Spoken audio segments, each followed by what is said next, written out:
Great. So, welcome back, everyone. Bienvenue à la 10e session de cette multidisciplinary session.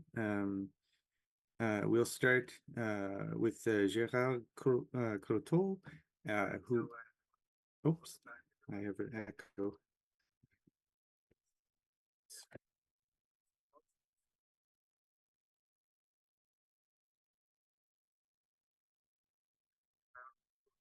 Okay, sorry about that.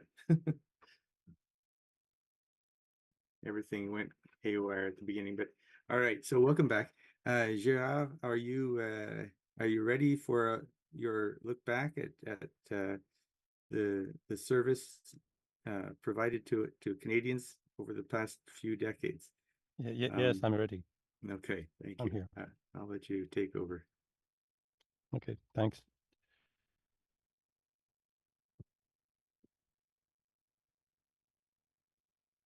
I'll give you a heads up after 10 minutes.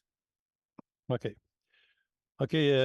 Thanks, Robert. I thought that contrary to most other presentations, just looking back at the last 4 decades could be of interest to most of you. I hope it is interesting anyway.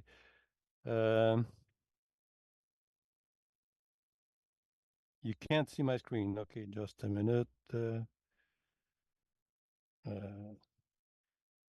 I thought I had shared my screen. Okay, no, I think I see what's...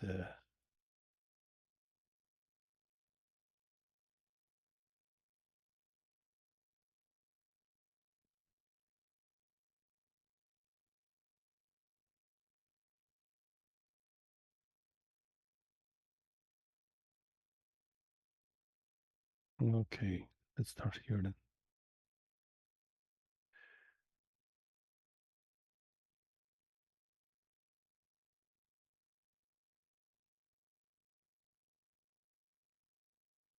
Okay, you see that? Yep. Okay, so I go briefly over some career milestones, looking at what the situation was when I first started and what it is now. Talk about a few files of interest that I had to work on in my career. Short look at the future and conclusion, and a few short stories that say a lot. I started working in Toronto in 1982 as a forecaster.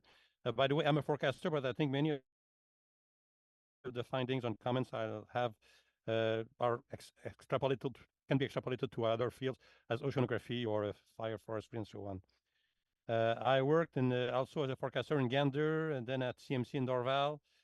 I was a forecaster first, then went to the implementation operational services where I was involved in the setting up the grid data distribution system.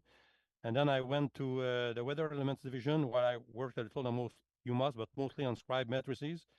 And I retired in February last year, but still working on contract until the end of June to give a hand in some big update project. When I first started in 1982, there was only one model in operations at CMC. That was a Spectral V9 using 29 waves across the northern hemisphere. That was a North Hemisphere program only on a Gaussian grid. The output grid was 51 by 55 and with an effective resolution of 381.5 kilometers. And the model itself had 8 pressure levels at that time. The ice was static. We used the last analysis for ice, snow cover, and sea surface temperature, and that was kept constant to integration. Every day we shoot 2-day forecast, and once a night we had an outlook for days 3 to 5, basically made up of one word, like showers or windy, and no more than that. And for those of you under 45, there was no internet back then. Most people got their forecast from the radio. Today at CMC, we have 39 analysis and forecast systems to maintain. It's a lot, actually. Right now, there's an upgrade going on, and it's lots of work just to make sure that everything will work properly and even work properly together. We have global, regional, high-resolution systems, deterministic, and ensembles We have prediction systems, analysis systems that can be different. We have air quality, ice and ocean systems, marine wave forecast, hydrological, and so on. And and also post-processing systems like Ninja, GeoMet, UMOS, weather elements on the grid, and Scribe, which is about to will be replaced by weather elements on the grid quite shortly. And on a regular basis, now we issue 7-day forecast, which would have been considered as a science fiction when I first started 40 years ago. The global deterministic prediction system now has a resolution of 15 kilometers all over the globe and 85 hybrid levels to cover the globe. The HRDPS covers almost all of Canada except a part of the Arctic at a resolution of 2.5 kilometers. And we also have a few experimental urban models at resolution less than 100 meters. We have coupled atmospheric and oceanic models that improve the forecast both of the atmosphere and the oceans. And we even have 3 people from Fisheries and Oceans Canada now at CMC to help in implementing this coupling. Air quality now includes wildfire smokes, which something new that we didn't have before. And ice, snow, and water temperature are now forecast, so they evolve over time during the integration period. And furthermore, ice itself has many, instead of just ice or no ice or ice fraction that we had before, now it includes a few levels and snow cover on the ice and so on. So it's much more evolved than what we had to work with at the beginning. And we have emergency preparedness models, isotopes, including isotopes and volcanic ash for atmospheric emergencies, environmental emergencies, sorry. Yeah. So we say that every 10 years of development gives us a day of forecast for a given quality. So we can see here that the 5-day forecast now is as good as the 3-day forecast we had 20 years ago. And this seems to continue, maybe not as strongly, but this trend appears to be able to continue for a while. Okay, interesting files, sorry.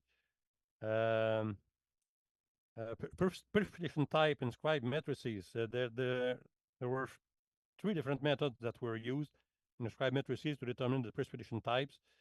And as I said, scribe matrices will be replaced by weather elements on the grid shortly. So that will be different, but I'll come to that later. And I have some project I had on the record temperature forecast about 10 years ago that I think the conclusions still apply today, and a brief note on code optimizations. Okay, in the RDPS and GDPS, it's mostly the Bourgoin method that determined the precipitation type. We had some experimental HRDPS matrices at some point using the dominant type from accumulations. That's a method developed by André Méthode and André Plante. And ensemble systems, it's based on temperature only. And weather elements on the grid use a latent heat release method, which is much more evolved and complex. The Bourgoin method basically uses the area, negative and positive area on either side of the 0 degree temperature.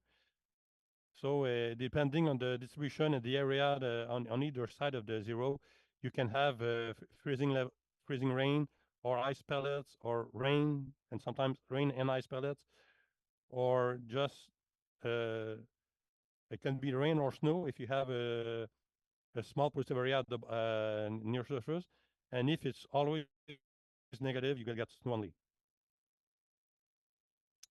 from explicit accumulation, basically if you have if you have 20% or more of freezing precipitation, that gets priority. It's more important than having rain or little snow. If you have more than 20% of freezing rain, that would be where we put the emphasis. And if you have 80% of solid precipitation, that will have priority as well. So we don't care too much if you have 20% of rain or something else. If you have 80% of snow, that will be the main forecast. And but if you have 20% of solid precipitation and a positive temperature, then you will have a mixture of rain and snow. And then the type that hasn't been assigned at a given point will not be changed. But if it's not being changed, we will continue the process. And the three last lines here are basically the only ones that are used in the ensembles. If you have a temperature higher than 2 degrees, we call it rain. If it's less than 0, it will be snow. And if it's rain, if it's between 0 and 2, that will be a mixture of rain and snow. Why 2 degrees? Because we found that you're just looking at the occurrences of different types of precipitation. 2 degrees is basically the crossover between snow and rain. If you have a temperature of 1 degree and you have some precipitation, it will be usually rain and snow. And if you say just rain, you'll be wrong about 75% of the time. Same thing at 3 degrees, it will be rain 75% of the time. So the 2 degrees is the crossover that they consider as the threshold, the significant threshold. That's 10 minutes. 2 minutes? Oh, sorry. No, that you have still 2 minutes and then questions. Okay. Good. Yeah. Oh, so that's the latent heat method. Latent heat release method. It's much more involved. I'm not quite familiar with it, but it's more versatile. Verification of. Okay, I'll just say that I had to verify the record forecast we issued at one point, and I found that we issued record forecast every day in Canada, more so at neurosite, but not only. Warm records are observed 2.5 times more often than forecast, and record highs occur twice as often as record low. A short word about optimization. We have powerful machines, and sometimes we may think that there's no use in optimization. But I found that it can be useful at times to give some time about think about the way things work and try to make it more efficient. Okay, just a short example. Here you have the process that I tried to clean a little a few years ago. There's 4 programs here that were used about 900 times in the task, and after cleanup, it was used about 20 times, and the total output instead of 2.9 gigabytes, we had 1.7 gigabytes. But the output we needed was there with no significant change, and the listing itself went down from 40,000 to a little under 8,000 lines. So it's easier to analyze if there's a risk, if there's a problem. I look to the future. I find we had remarkable progress and development in 41 years. I think it's likely to continue, but in different directions. I don't think the resolution would increase as much as it did in that time, but there's new directions like artificial intelligence and deep learning are already opening ways of research. And nobody else knows what's coming in the coming decades. And as I said, we get a forecast per decade of development. This has been a great environment for a career. I've been on the front row seat to witness the progress. And just 2 short stories that I thought were tell a lot. When I first started working, I had the feeling I was sorry, everybody. I felt a little I was letting down my younger self because at some point I was thinking of working in a cooperation in developing countries. And when I first worked for the first year, I was working almost on mostly on the aviation forecast, and I felt I was providing a luxury service to rich people. But then I went to Newfoundland, and there every night there was a guy who called at 4 a.m. in the morning, just saying, what's the outlook? And of course, the real question hidden in the simple wording was, is it safe for me to go out fishing today? And this guy was literally putting his life in my hands just in order to earn a living. So that was it. I never felt bad again about my line of work. And before that, my first year in the service, there was once we issued a forecast, which was basically sunny, and it didn't work out. It stayed cloudy all day. So when we came back for the next night shift, I saw that everybody was kind of feeling bad about that. And it was not very significant, but everybody was trying to put out to do a good work and a good job, and everybody was feeling bad. So I was feeling bad myself, but at the same time, I saw that there was no prize money involved, no employee for no plaque for the employee of the month, or no prize. Just everybody wanted to do a good forecast, and I was pleased to work with people like that, and even to be one of them. So and this has been true actually for mostly true for 41 years. And at the end, I'm wishing you all that much excitement in your career and work environment. Thank you. Questions or comments? Super. Thank you, Gérard. I see there can be comments in the Q&A, and we should probably keep moving on, but I want to acknowledge that Gérard, you're presenting in a virtual year, and you deserve a session that is personal. I think that gathers people together. So I hope that next year you'll still entertain come back for CMOS in future as well, so that we can maybe yeah. Yeah. These are anyway. This is a very good note to start Benoit's look forward to the next innovation cycle at the MSC as well. So let me just check again for comments. Yeah, I don't see any yet, but they may be appearing. So while we wait for comments on the chat, Benoit, if you could start sharing your screen as well, I'll let you take it away. Yep. Thanks, Gérard. Merci Gérard pour cette présentation.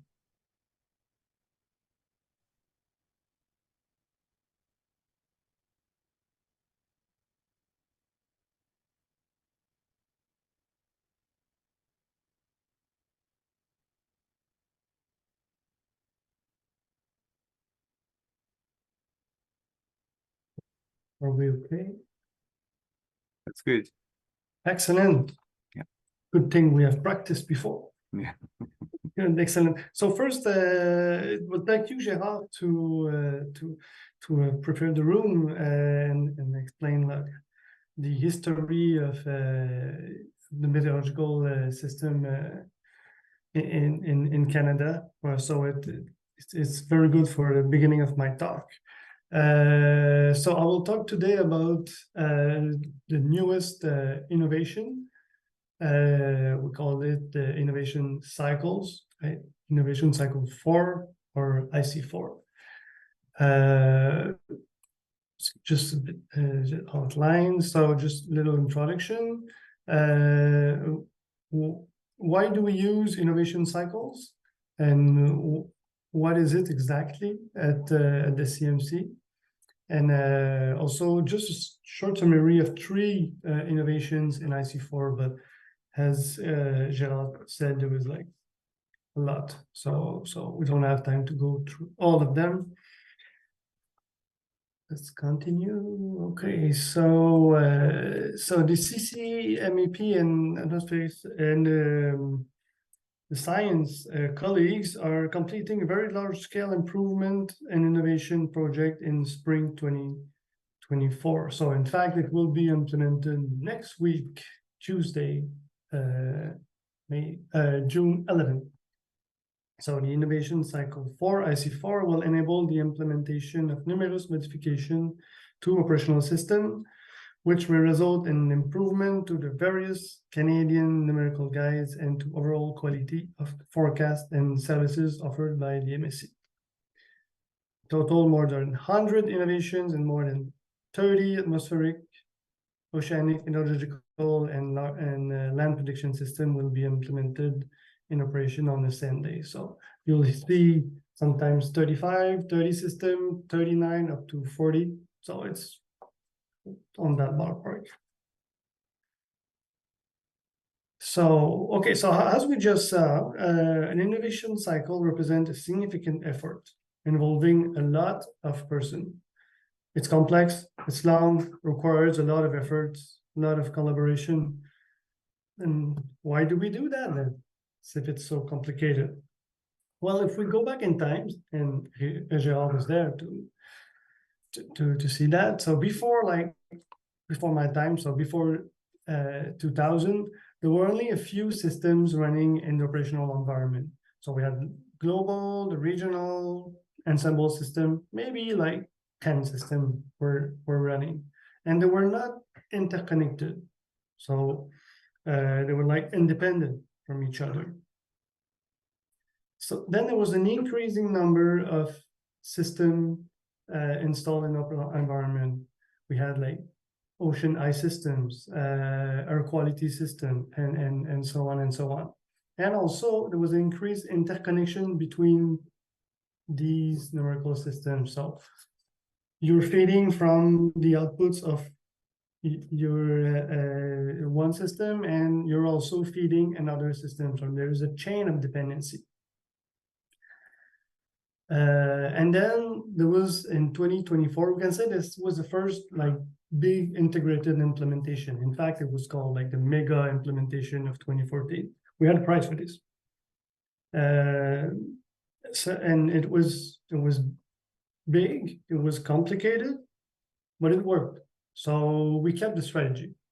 And since then, we have all implementation grouped together in integrated cycles. Okay, so this is just to give you a visual idea of the increasing number of system and interconnection. We don't have, unfortunately, these diagrams before 2018, but I can tell you they were much more simple. So just visually, you can see the number of boxes, which represent number of systems, do increase from 2018 to 2024, which is IC4, and also interconnection. So, for example, we have here do you see my my mouse? Oh no, yes, maybe. That's okay. But you have the yes, we could see it. Sorry. Okay, excellent. The regional ice ocean prediction system, the REOP system, is feeding only one downstream system in 2018.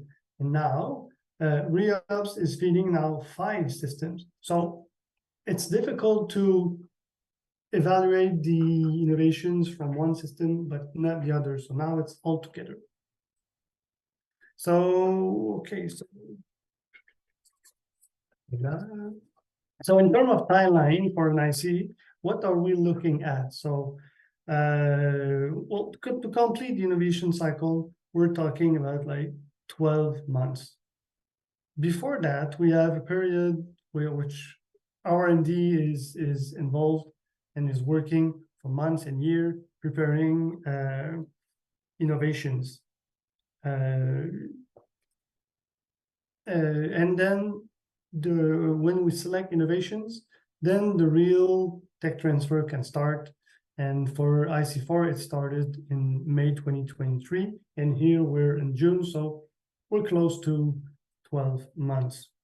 So I'll describe more in details every steps in the second slide.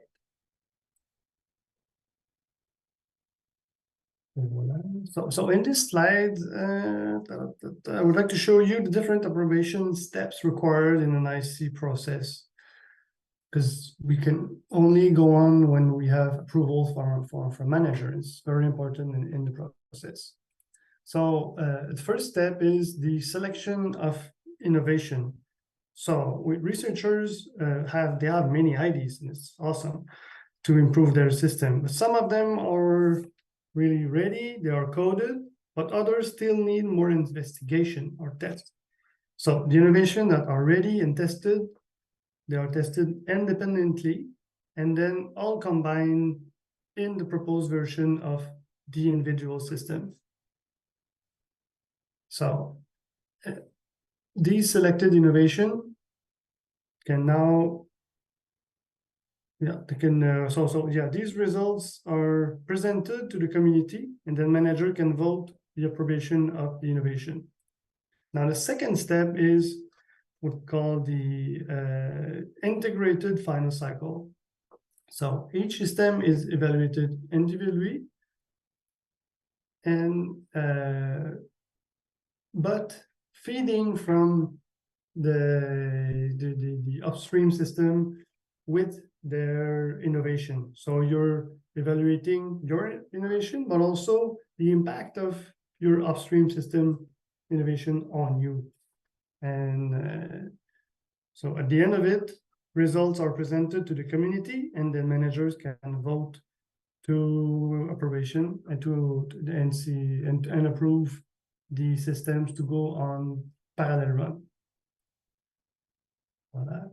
And now we have a step of parallel run installation. So the third step is all systems are installed in parallel run. All systems are installed in the operational setup, running in real time, and with all post-processing attached.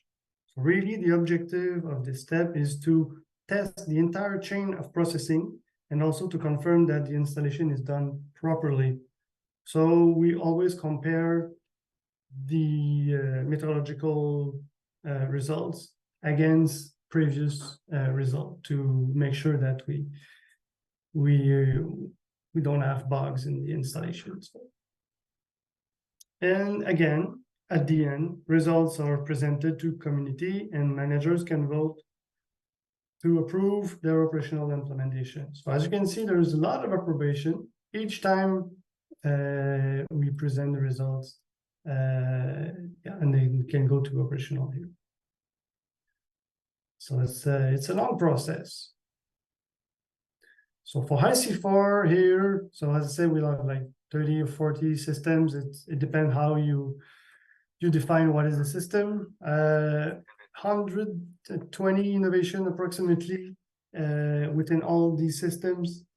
We do use GitLab to send the to communicate the changes in the code. So we have like close to 300 GitLab tickets open to install the parallel run. So it's a lot of code transfer. And also very important, we have a lot of technical documents. We have technical notes, some little fact sheets where we have short summary. So around 60 document, bilingual, we need to manage that. And also many scientific presentations. So as I said previously, we have many approval steps. Each of them we need to present. Yeah, am I on time? Okay, I'm good. I think I'm good. Yeah, 3 minutes. Okay, excellent. So I do have a very short summary of, I would say, 3 major innovations in IC4. There are many, and other colleagues might think that, oh, my innovation is more important, but I choose these 3. So first is the Global Ensemble Prediction System, the GEPS, the ensemble system.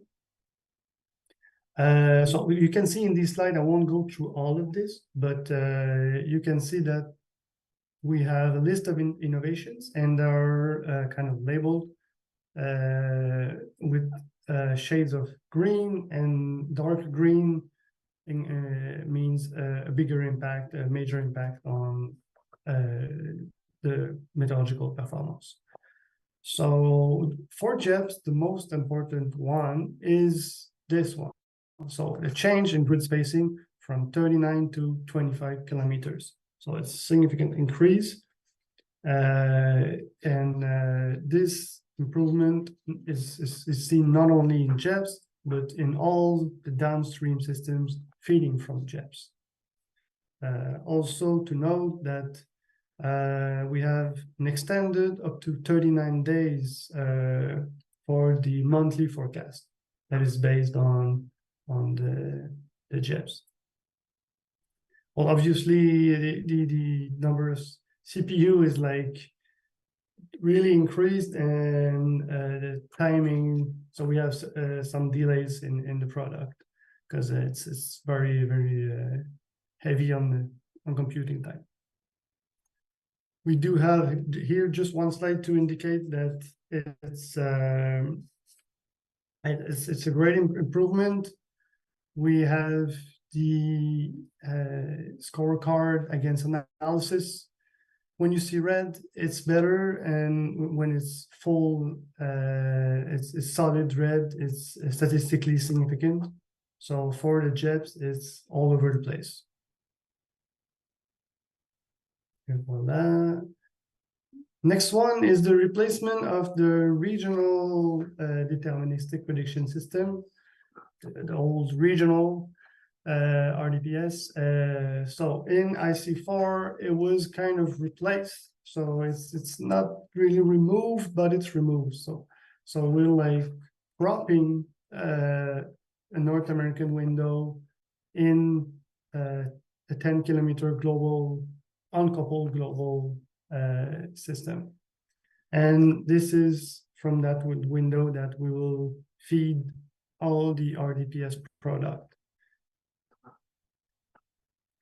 So it's the impact is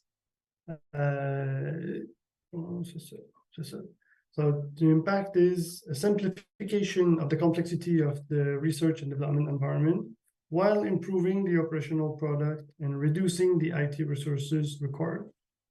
It's important to know that no adaptation is required for users because we've made sure to replace every product.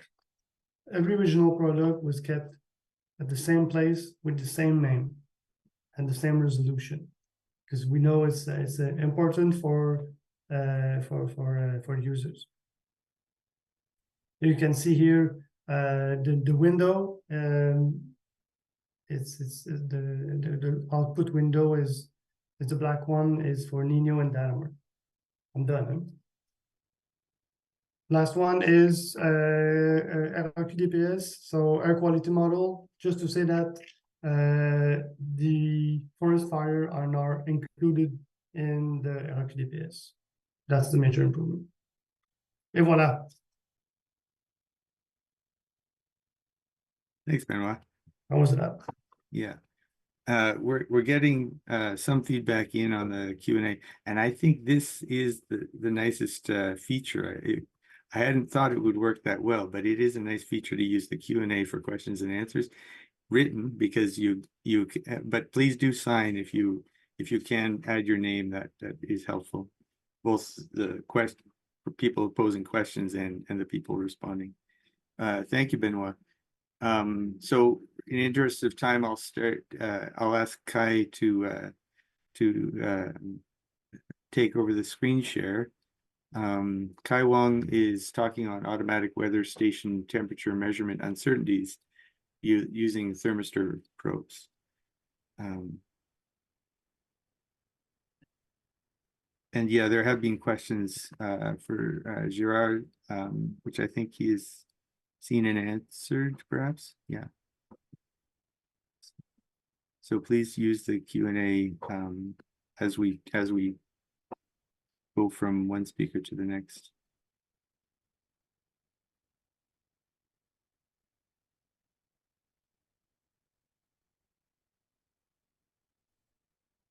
Can you hear? Can you see?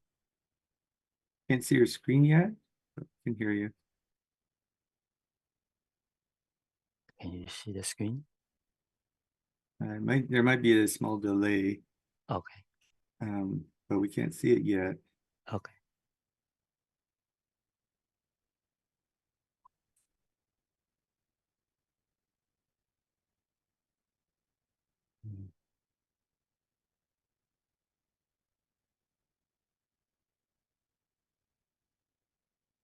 Okay. Yeah. I clicked the share. Let's see. Oh.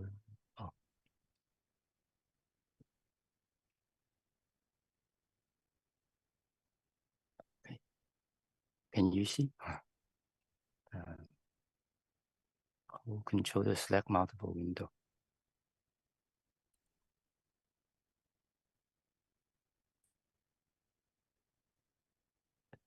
Yeah, I did.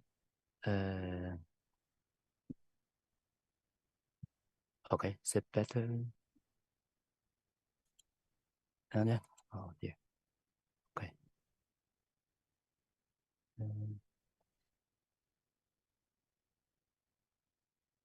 Oh sure.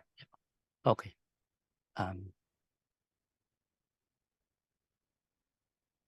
Yeah, just on the yeah.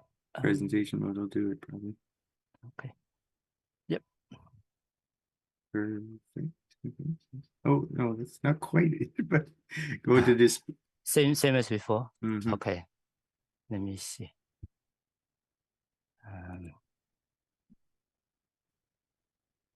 Okay, new share and this one. And then share. Thank you. Okay, thank you. Sorry about this. Okay. Okay, good afternoon. So in this presentation, we'll discuss the uncertainty budget of a temperature measurement system using thermistor probes. Annie, Jeff, and myself are from the Observing Systems Engineering in Environment Canada.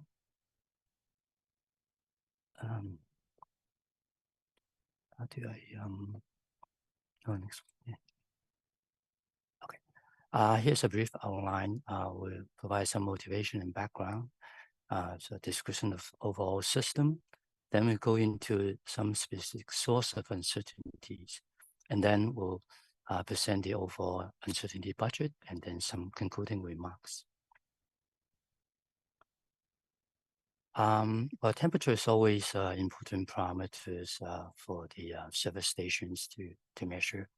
And this is particularly show now that with this climate change, it's increased temperature compared to previous periods, and we record temperatures are reported, and so on. So it makes the measurement of temperature even more important. The WMO provides guidance to temperature measurements, such as how the measurement system performs, such as the accuracy, response time, and so on. Also provides guidance on different applications of the measurement.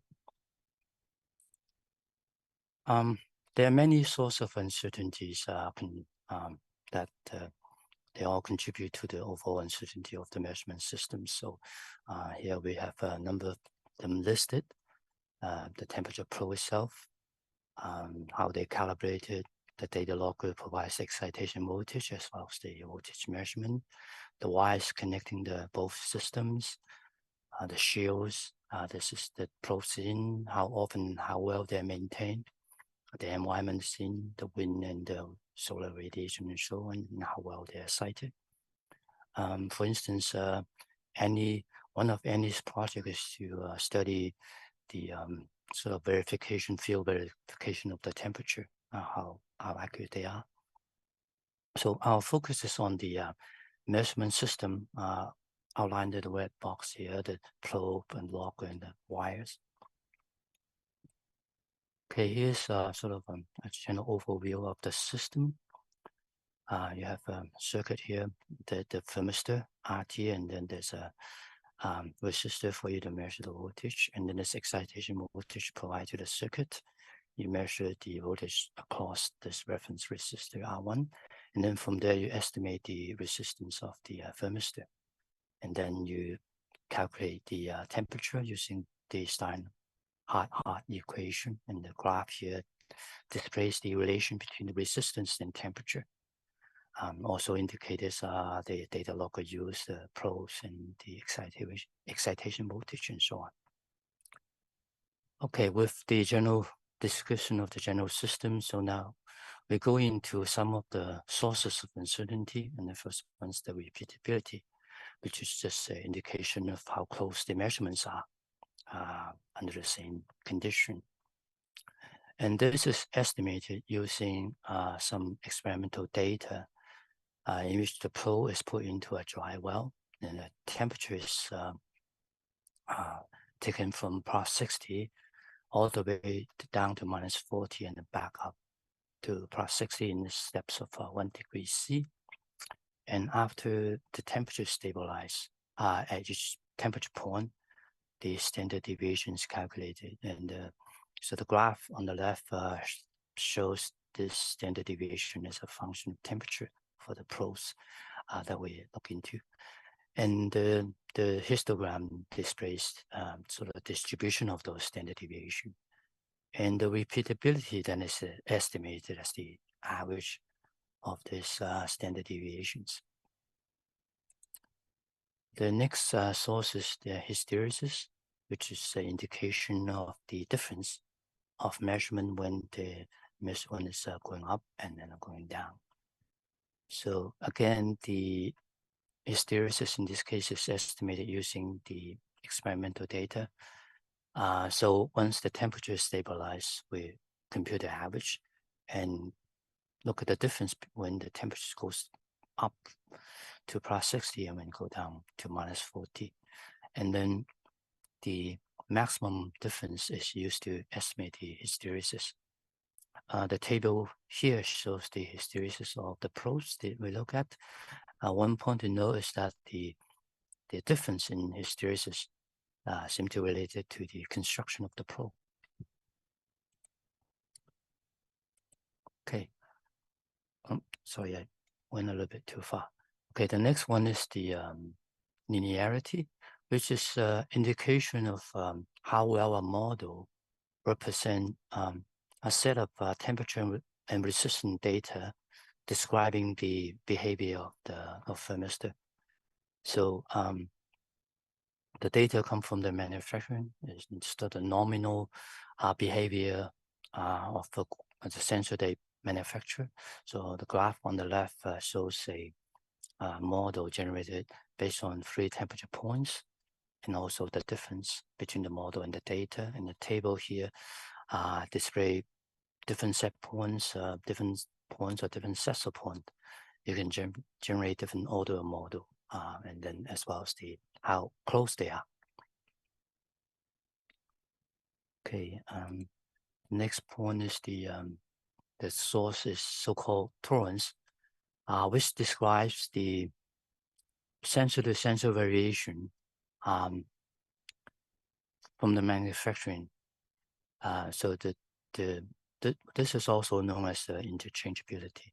So the graph here on the left shows the manufacturing specification describing how close the sensors are from the sensor they manufacture. So perhaps this can be seen a bit better from the graph on the right. The top plot is a group of sensors compared to a model generated from this group. And you can see there's a dispersion of difference compared to the model. On the bottom graph is the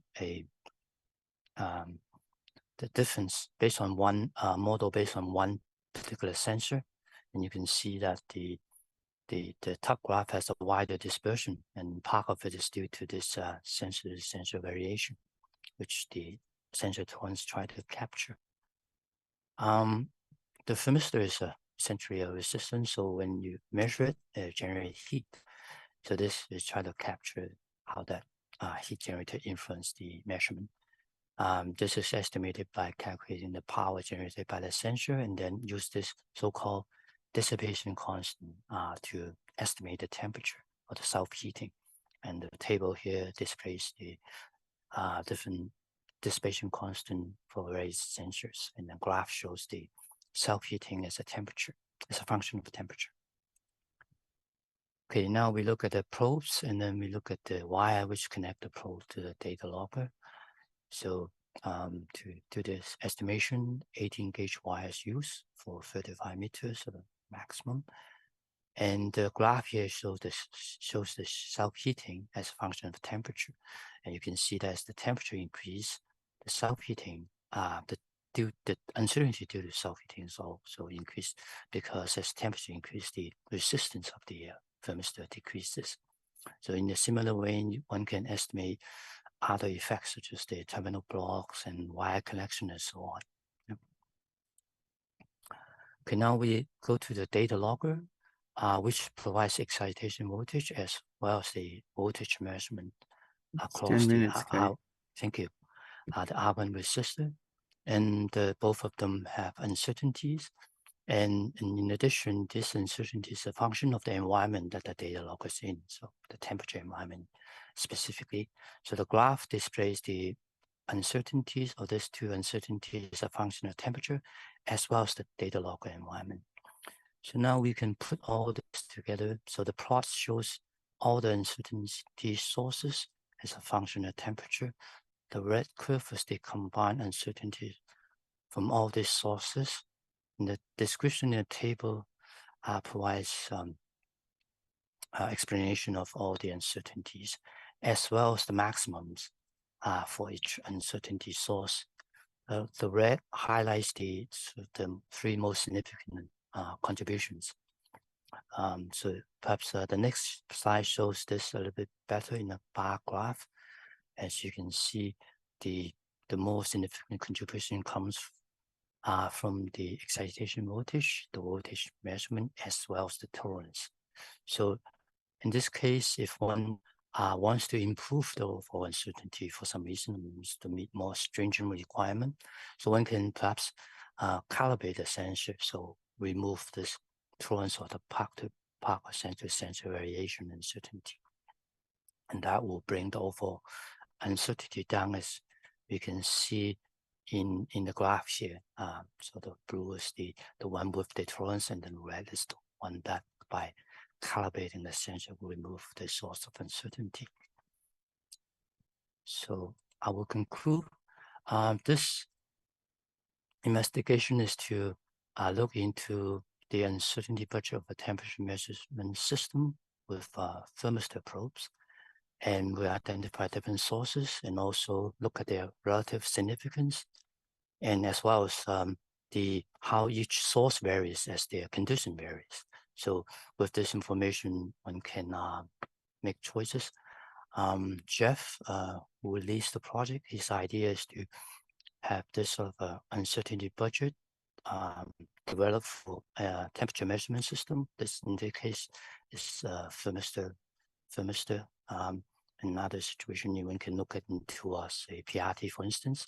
So with this sort of uncertainty budget in place, one can make sort of informed choices for which data logger to use and so on. This is sort of continual ongoing work as you do more experiments and do more analysis, when sort of have a better understanding of different each sources, and then as a consequence, you have a better estimation of the overall uncertainty budget. So I'll stop here. Thank you, and I will be happy to take questions. Any questions yet?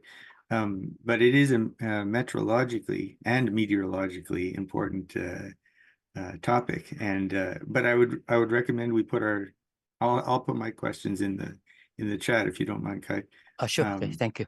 And in the interest of time, with the closing ceremonies upon sort of hanging on our heads, I'll move to the next speaker. Our next speaker, Philippe Barnéoud, is speaking on large-scale migrations of and atmospheric transport and dispersion models coupled together. And so Yeah, perfect. All right, I'll stop talking. Can you see my screen and Yes. hear me well? Yes, it's Excellent. good. Yeah. So I'm pleased to be here today. So my name is Philippe Barnéoud. I'm a meteorologist at the Environmental Emergency Response Section, ERS of ECCC. So I will present a work about the characterization of migration of a boreal pest, namely the spruce budworm, using a combination of moth trapping network as well as the atmospheric transport and dispersion modeling. So it is a work that has been realized with my colleague Alain Malo, who happens to be seated next to me, and also Jean-Noël Candeau, who is a research scientist at the Great Lakes Forestry Center, which is part of the Canadian Forest Service of NRCan. So no time for the outline, so I will start right off the bat. So the spruce budworm. So first of all, a few words about it. So it's the most destructive and serious pest of the Canadian boreal forest, and it is native to North America. Actually, research show that there are evidences of the presence of this pest since the beginning of the Holocene. So we are talking about 10,000 years ago. So it's really part of the evolutionary cycle of the North American boreal forest. So the larva of this moth attacks mainly the balsam and the black spruce, but also they feed on different on other kind of spruce, such as the white spruce or the red spruce.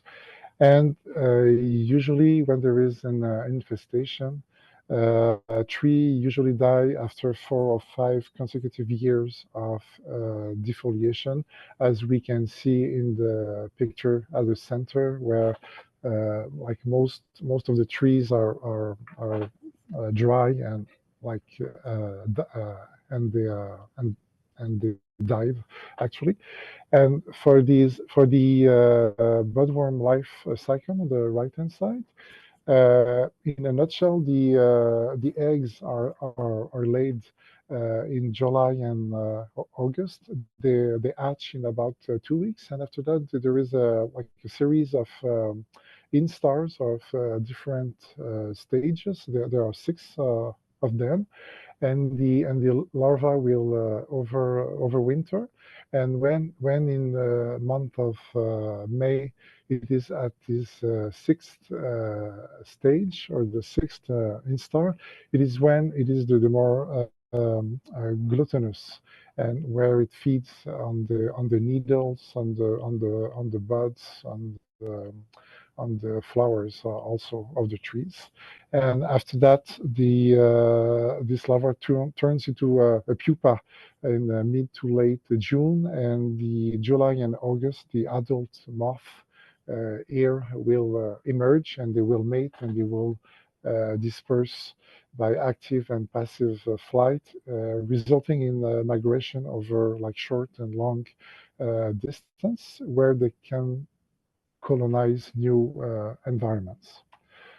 So briefly, if we talk about the spruce budworm outbreaks and migrations. So at the top left corner, there is like an historical outbreaks that we can trace since the 1700s. Thanks to three ring analysis, and the typical cycle of an outbreak is about 30 to 40 years. So at the bottom, you see there is an animation of the severity of the defoliation areas in Quebec, from covering a period of 25 years from 1982 to 2017. And we can see that starting around the mid 2000s, or 2005 or 2006, there is an infestation in the northern part of the St. Lawrence River, in the Côte-Nord area, and we can see that the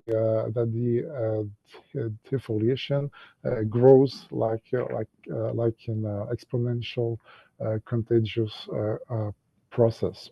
What happens also is that from time to time we can witness some mass migration of this moth. For example, these are some impressive pictures that were taken in 2016 in northern part of New Brunswick, where literally millions of them arrived in a few days, and the hypothesis is that they travel with the winds from this area in the Côte-Nord region. So about like maybe a 200 kilometer flight. So what my colleague Jean-Noël Cando has done over the past few years, he started in 2017 a monitoring network that with the primary goal to track down some migration events, because what we have that are published everywhere every year, is the maps of the defoliation areas. So for example, here in Quebec, but we don't have any information about how they disperse during the year, or if you will, about for the dynamics. And this is where this monitoring network, which is based on pheromone traps that captures male moths that are attracted by the pheromone of females. And this network is composed about 30 traps that are localized over eastern Canada, and you see here on the bottom of the screen the locations of the traps for the past 3 years, as well as the blogs that are maintained by Jean-Noël, if you want more information about all the capture events. So, and there are some pictures that are taken like four times a day at each of these traps, in order to identify if there are some large numbers of moth that are captured outside of the usual flight activity period of the moth, which is around like sunset and in the evening.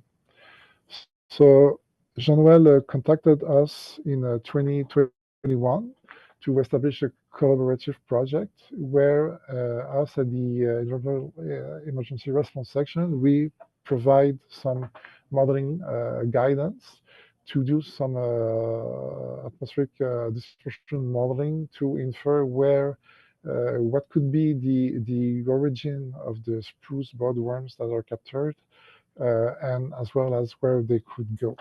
So we received a total of 16 modeling requests in 2021. So it's a sign that these kind of events are maybe rare, but also the network is only composed of about 30 traps. So maybe that could explain also the low number.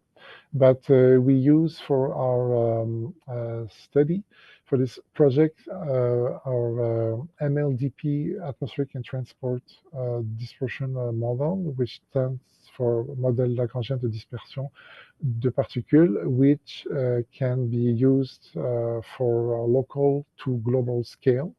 It was originally developed for operational environmental emergency responses for nuclear events or modeling volcanic ash, but it was used in the past few years for pollen dispersion as well as now for tracking insect movement in the atmosphere. So it can be run in the forward, in backward, in time. And what you see here is modeling, a dispersion modeling result of the cesium 137 concentration near ground surface from the Fukushima nuclear accident. And the atmospheric dispersion model is driven by the HRDPS numerical weather prediction model, which has a resolution of 2.5 kilometer horizontally. So we'll show you some example of backward atmospheric transport and dispersion modeling results. So this was 3 cases in 2021. So we can see at the bottom of the slide, it is the few minutes left. Okay, excellent. Is the defoliation severity maps, a composite over Eastern Canada, and with some cases that we study in New Canada, in Maine, and 2 other cases in Port Sanders and Cheeseman Parks in Newfoundland. And what we found is that using the backward model, we could infer some potential migration for the case 1 ranging from 25 to 75 kilometers from the source, from the detection, actually. And for the case 2, a possible migration about to 100 kilometers was possible. But for the case 3, the model plume showed that the insect could not really come from an area where there were some defoliation, so it was more like a local flight. So there are other methods, other independent methods that can be used to assess where the spruce budworm came from. So for example, radar, using radar data or using isotope analysis. I won't go into the details. But in conclusion, so our study showed that the use of the ATDM was useful for simulating the spruce budworm transport, and it can be combined with other independent source to improve the confidence in the source regions. And for the future potential projects, we could install some automated simulation to perform some real-time forecast, and we could also improve our model. Instead of using like a passive model, we can use like a migratory takeoff model or insect landing model. So that's it. Awesome. Yeah, these are very, I mean, the choice of your driving model is you have to be careful, I suppose, how you choose to drive your transport dispersion modeling efforts. Mm-hmm. So, but highest resolution always the best? Usually, yes, because when we deal with like some short-scale migratory flights, if we have like some high-resolution meteorological data, it can better like simulate local effects that could not be seen in with coarser NWP model, for example. So or if there are some flights in mountainous areas, well, the use of high resolution numerical weather prediction data would give more confidence about the wind flow that is modeled in this kind of complex orography. Okay, all right. Thank you, Philippe. I'll ask SUKANYA GHOSH to take over the screen while the communication and questions and answers transfers over to the web to the CMOS website. SUKANYA, are you? Yes. Can you hear me? Yeah, we're upside down, Okay. but maybe it doesn't matter. Okay, good. Okay. Very good. Yeah, go ahead. All right. Is the camera working? I hope so. You're just upside down. To my view, Okay. it's fine, I think. All right. Now? It's working, yeah. Okay. All right. Okay. Just make it full.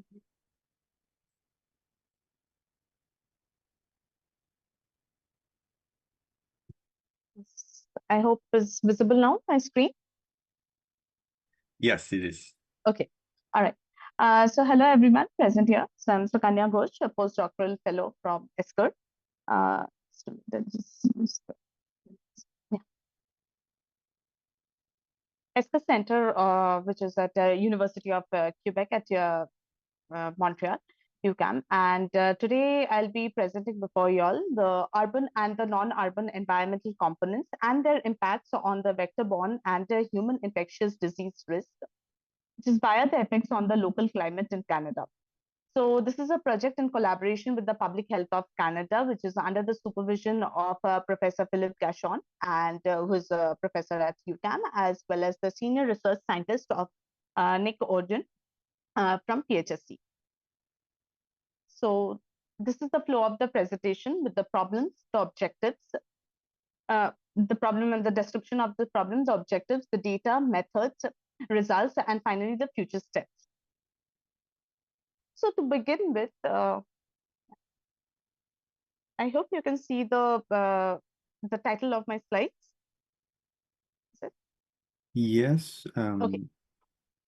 I don't think we're... Because it's not, yeah. All right. So to begin with, the environmental components, which mostly involves the biotic as well as the abiotic structures in the urban and the non-urban setup, which has their the human-induced interventions, as it is being shown in this figure. If you see, these interventions are mostly resulting in an unexpected rise in the global temperature. So as in this figure, we see that the topography, the land in the environmental aspect, which is integrating with the social environment, that is the people. And this is the intervention of these two parameters. This is creating a kind of a climate change, which is affecting the climate and the surface conditions of the climate, and these three are the major important parameters for the infection and the transmission of the vector-borne diseases. So how these parameters are affecting, that is what is being studied. So this brings us to the kind of the objectives that needs to be highlighted. So firstly, it is the identify these parameters for the suitable growth of the breeding sites of the vectors. Secondly, to develop the method to compute the environmental indices and the surface conditions using the help of the satellite images. Thirdly, this helps to develop a method which helps to assess the change patterns of all these components within a period from 2000 to 2023. These parameters are then being integrated to determine the change in the effect of the climate. And finally, to generate a multi-criteria decision-making approach for the risk assessment zones of the vector-borne diseases. So these were the following objectives that needs to be focused for this study. To obtain these objectives, the data and the methodology that is being used for the study is firstly the satellite images of the Sentinel-2, which is used for the land use and land cover classification, which is a 10-meter resolution obtained from the European agency. Then the Landsat 7 as well as the Landsat 8, which is a 30-meter resolution, but the major difference is this is the thematic mapper, Landsat 7, and the other one is the OLI, which is the operational land imager. So the basic difference is the enhancement of the bands are being mostly focused on these two data sets. These are used for the calculation of the land surface temperature as well as the vegetation indices. And the land surface temperature is finally being also used for the urban heat island calculation. and other climatic variables of the climate, as well as the precipitation that is being determined from the NOAA website. And all these factors or the parameters are being used for the change analysis from the 2000 to 2023, a period of like 23 years.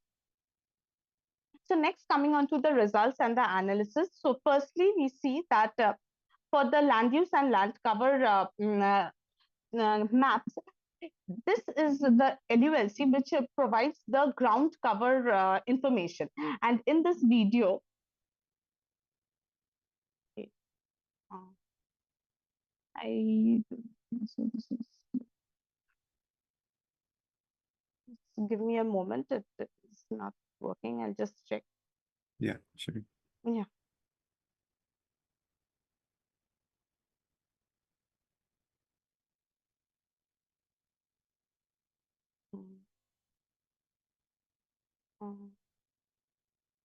I don't think so. This,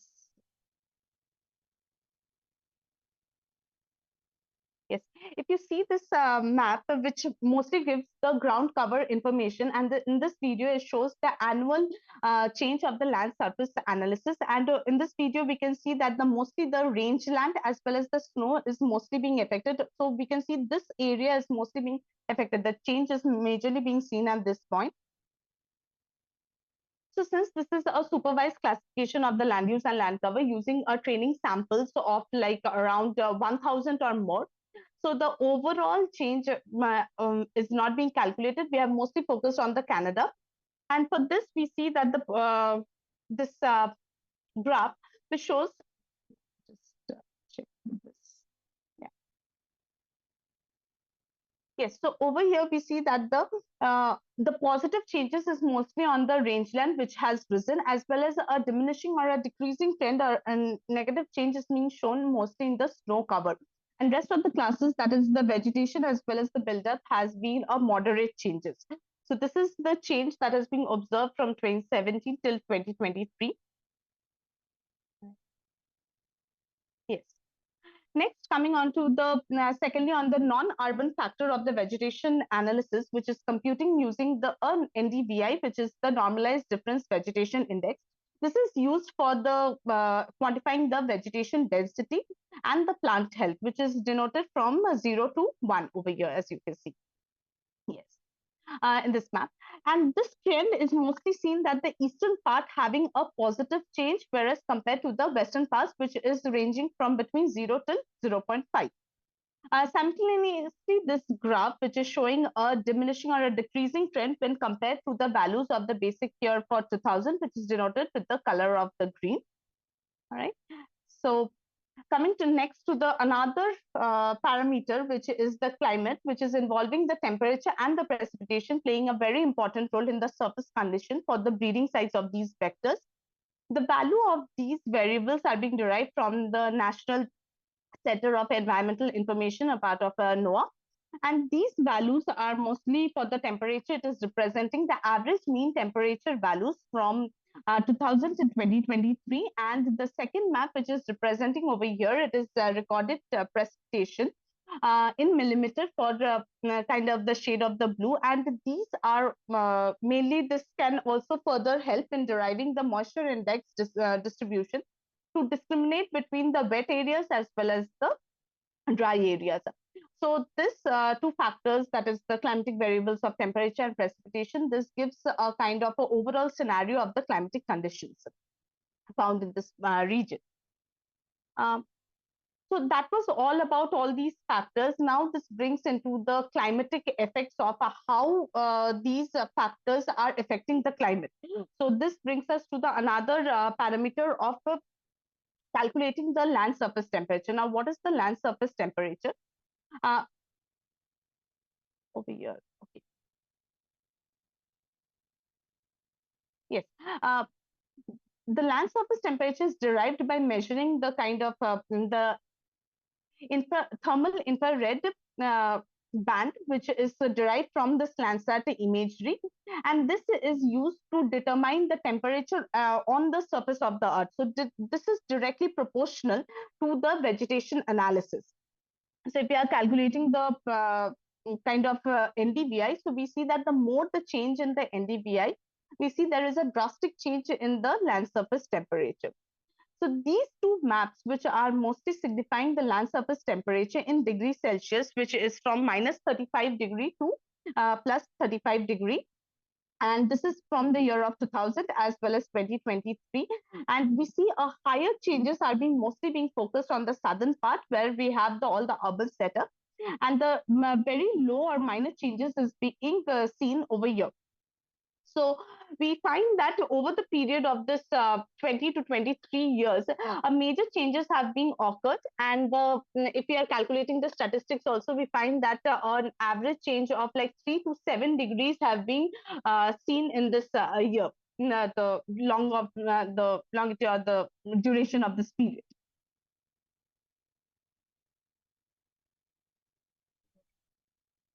Okay, so overall, that was about the land surface temperature. Now, seeing onto this, we find that based on this, the land surface temperature, the urban heat island, that is the UHI, is being calculated, which shows that the surface hotness of the urban areas by calculating the relative brightness of the temperature. So this determines the temperature difference of the urban areas compared to the peripheral zones.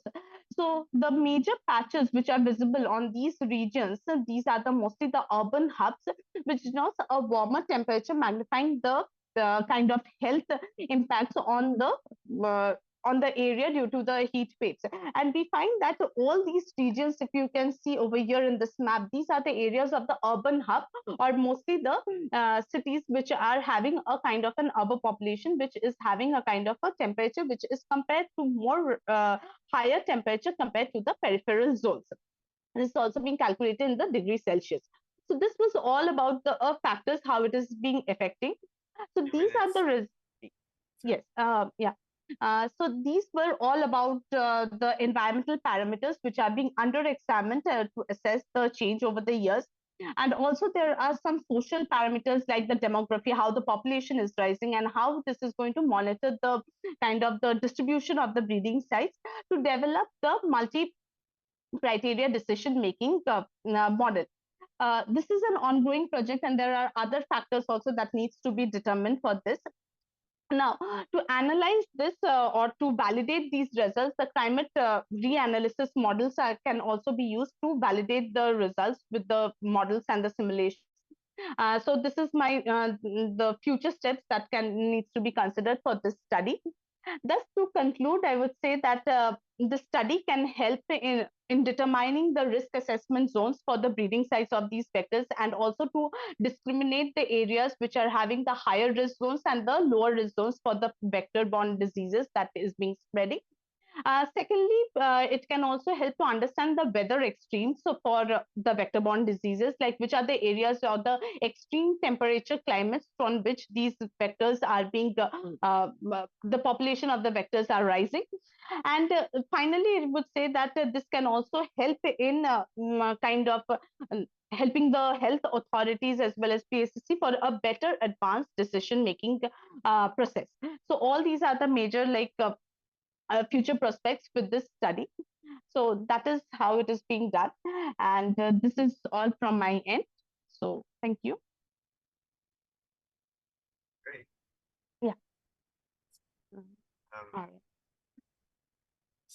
This is cutting edge stuff, because it's not, some of it's not represented at all in climate models, and no, yes, this is on the climatic variables which are being studied on the land surface temperature, but it is not on the validation is not being done yet with the help of the models and the simulations.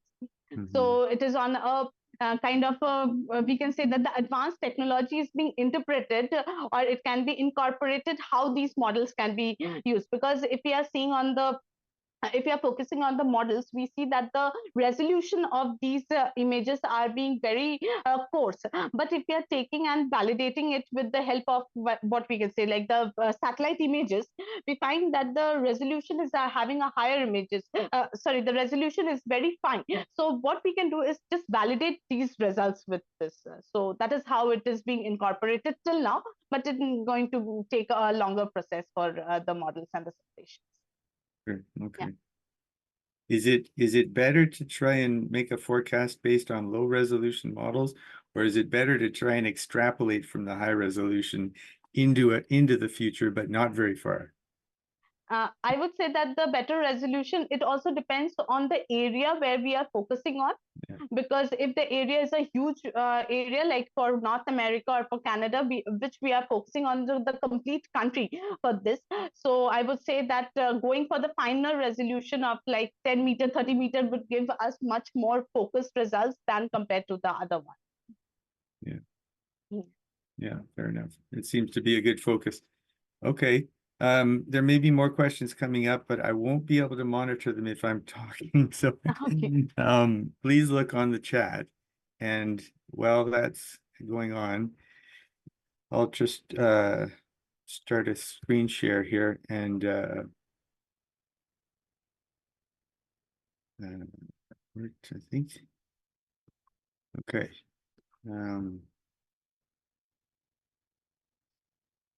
I'll rely on Colin to tell me if this is, and I'll set my timer. So is it okay? Okay. So this is a slide that I was segueing from in an earlier session. So I didn't dive into it very much, but it's related to how much modeling goes on of processes versus the data, which informs the model, informs the process modeling and the data that we use for calibration and validation. But not just for calibration and validation, maybe even further in that direction, do we want to distinguish between process modeling and data modeling more? Because you know, the data model itself is evolving, the artificial intelligence approaches are evolving. So maybe a distinction, a bigger distinction, a greater distinction between these two types of modeling exercises is coming up. We need to be if that's true, then we need to be as careful about specifying our data model as we are about specifying our process model. And so the question is, what do I mean by data model and what options exist to choose from? And in this context, it's a question that comes up in other fields as well. But one of the people who took a very critical, took this question very seriously was Rudolf Kalman, who of course is someone we use, whose work we reference all the time in data simulation.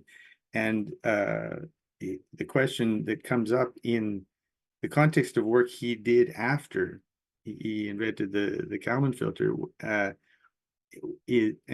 relates to the Kalman filter, but in a way he's asking, having done that work, he's not sure what independence really means.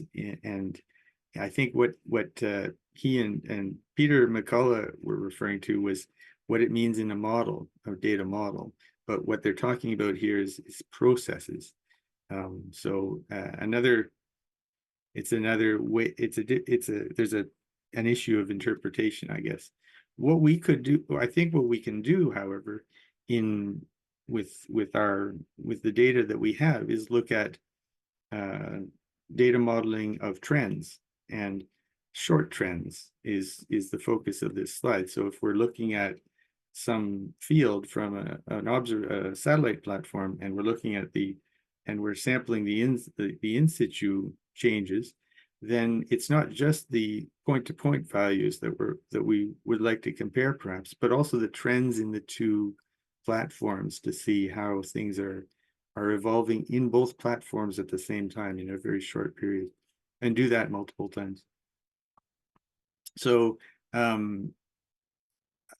one way to express that approach in a model, in a measurement model, I'll call it, or a data model, is to specifically include relationships between the short periods in one platform and the other platform, as well as some common autocorrelation and cross correlation in the models as well. So basically these epsilon terms are shared across many samples, and some of them are sampled, some are shared for within one platform. They were the autocorrelated variables, and some are shared between these two platforms. They're the cross-correlated variables. Anyway, it's not a model that you've seen before, and I don't know if it exists in other fields.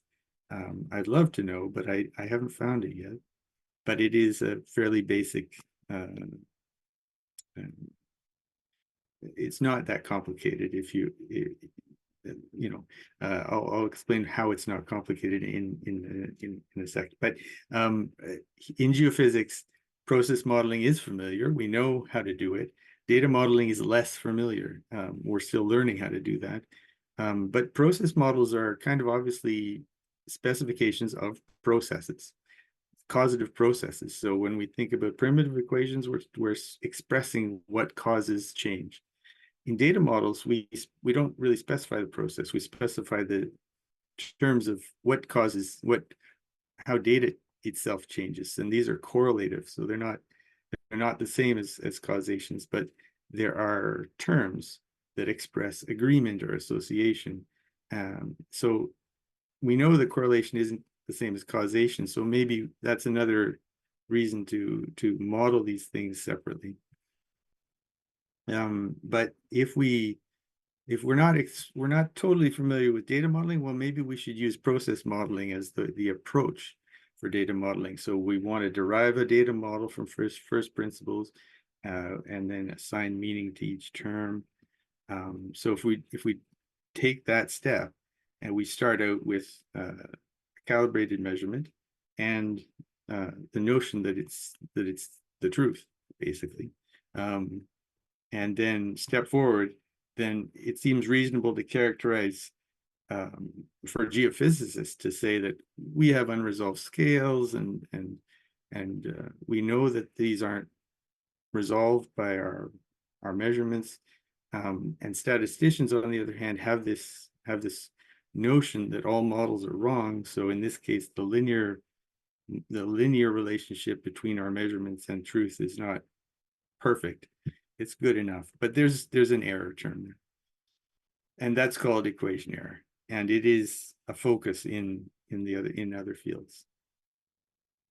So we can write the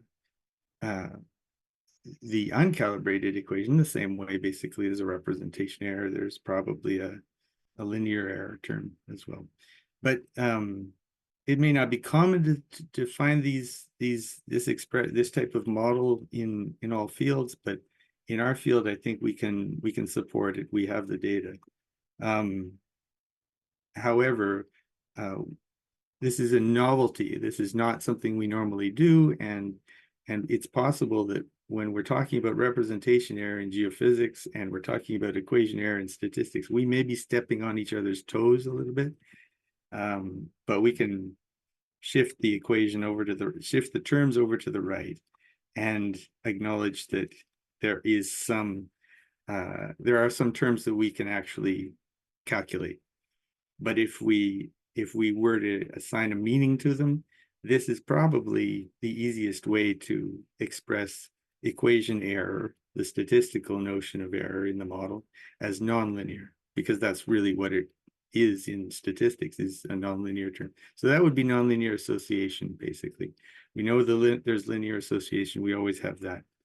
But the last term, this lack of association term, it's not an error term. It's just the fact, just something else, something in one platform that doesn't exist in another.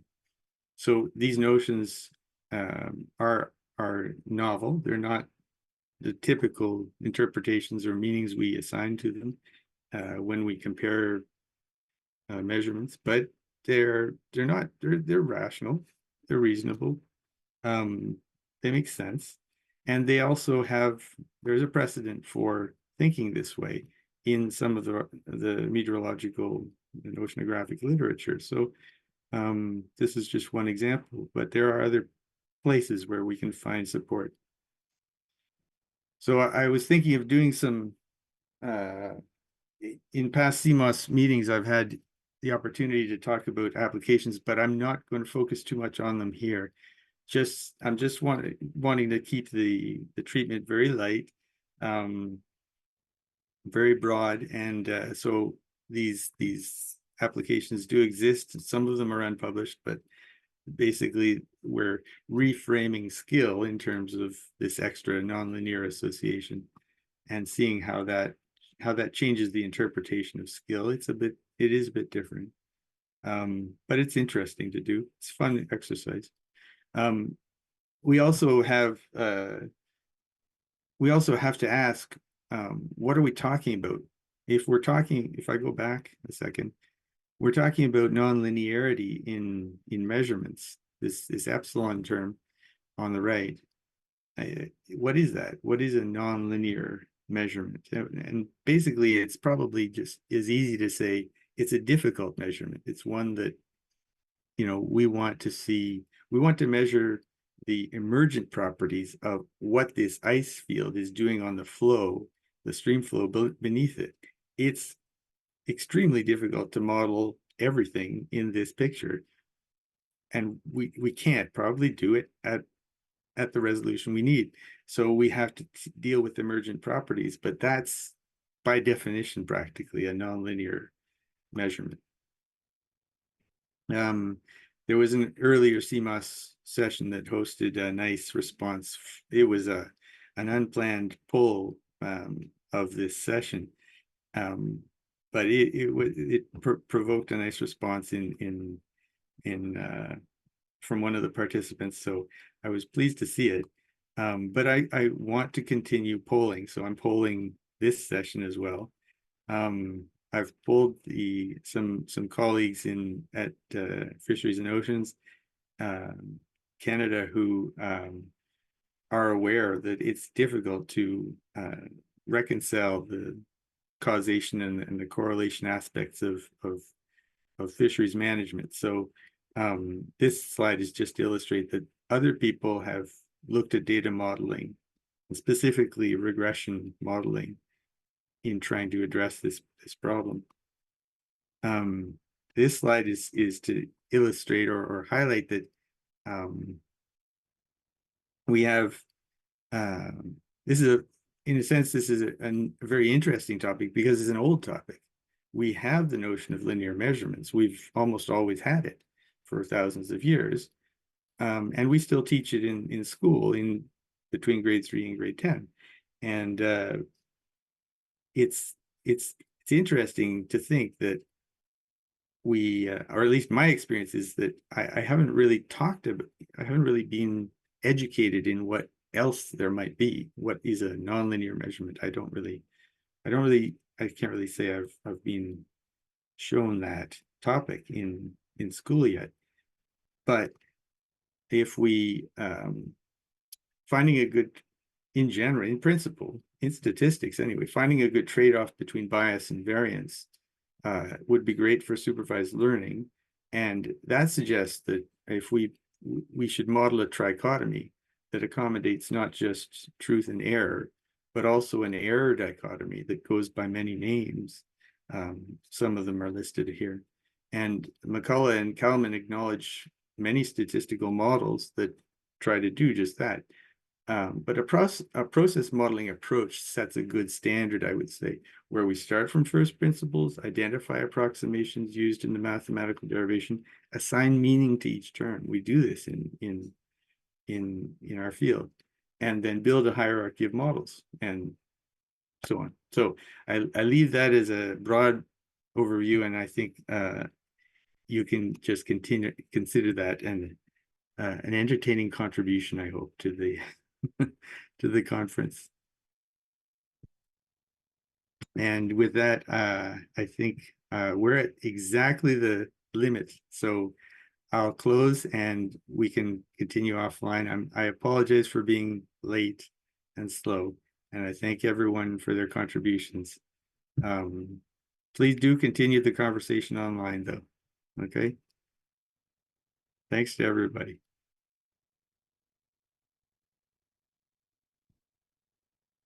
I don't think I'll ask for any questions because you won't.